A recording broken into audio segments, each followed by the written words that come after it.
Hi friends. I wanted to take a few minutes to talk to you guys about Georgia O'Keeffe today. She's one of my favorite artists. She was born November 15th, which is my birthday, in 1887. So like 100 years before me. But anyway, love her. She was born in November 15th, 1887. So think about, what is happening in 1887. So it's before the 1900s. It's interesting because she passed in March 6th, 1986. So like just think about that life that she would have seen, the changes in the world around her.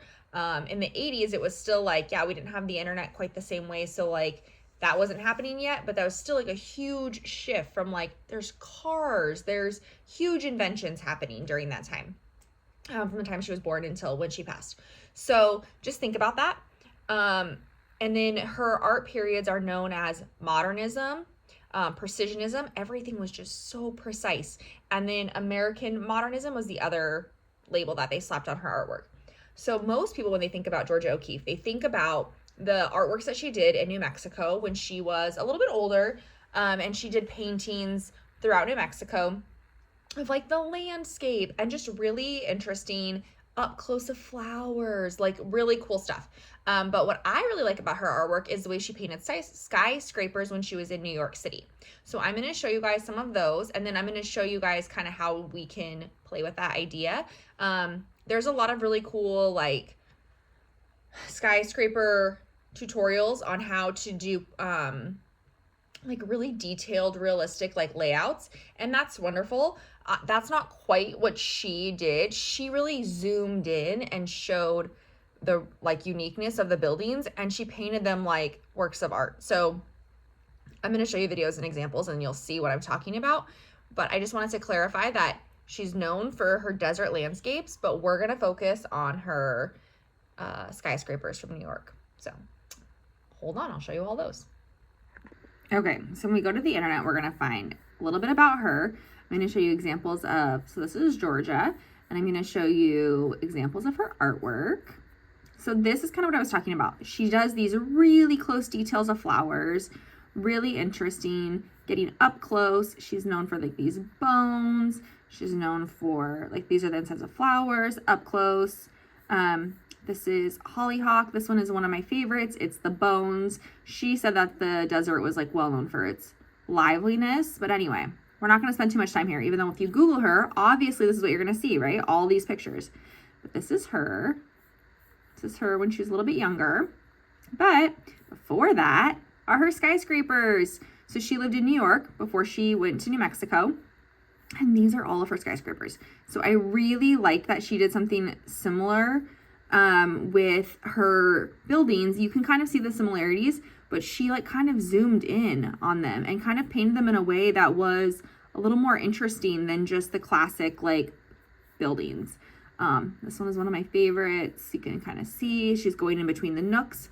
So what I want you guys to think about is the time that you're in New York. Think about like what buildings you liked and saw and how you could illustrate them. So this is the same painting, it's just many versions of it, and I'm going to send you guys this. I'll have links to all that. But I think that's kind of like the areas I wanted to show you guys was these ones down here. This is one of her most iconic ones. You can see it's this, look at, there's like this smoke. It's very minimalist. There's not a lot of things. It's very basic shapes, but that's kind of what's interesting about it. So let me open all of these different tabs so you guys can see. So on this one, we've got radiators. So this one is all of her buildings. You can see it. So I'll just read you what it says. It says that Georgia O'Keeffe produced more than 20 scenes of New York City between 1925 and 1930. Here, the power and presence of the modern era are epitomized in the city's thrusting architecture. During the first half of the 1900s, skyscrapers came to exemplify U.S. ingenuity. Georgia O'Keeffe reduced these immense buildings to a simple geometric form that converge or like combine, meet together in the upper reaches of the dark canvas, towering above even the moon. She places the viewer between these architectural giants. We might feel small in their midst, forced to crane our necks and look upwards to take it all in. Or we might marvel at the staggering feats of engineering that soar above our heads. These brightly glowing moon offers a round contrast to the super straight lines of the city. So think about your time in New York. Think about how you guys were exploring, looking up, noticing all those buildings. If you have any photos, you could look at a photo from your time in New York. But basically, she simplifies it just to the very basic existence of these huge buildings. And then she added something small like the moon to get your attention. So we've got this one called City Night, and it's 1926. It's very minimalist. It's just that white building that pops out through the two silhouetted black buildings. That's what gives it its iconic shape and form. Super recognizable as her work because it's very similar to her florals that she painted. This one is at the Minneapolis Institute of Art, or the MIA. It's at their museum there, so you can see it in person if you guys are in Minneapolis, but it's of New York. Okay, so I don't know what you guys think about that, but I really like how she kind of simplifies everything. And I know in art, we're oftentimes like trying to make things like really detailed. Like our last assignment was super detailed, adding in all those extra things, but this one is really about precision. So we don't need to add a lot of details to our buildings. The skyscrapers in New York, you notice maybe didn't have a lot of detail on them. They were like glass or, just very straight up and down. So for this assignment, we want to be precise. So we want to have maybe like a ruler, or if you don't have a ruler, you guys could use like the edges of like another piece of thicker paper, like an envelope, something like that. Cardstock. I'm trying to think of what materials you might have, but just anything with a hard edge. So you're going to create, the skyscraper is going to have a really straight, perfect line, another straight, perfect side line, things like that.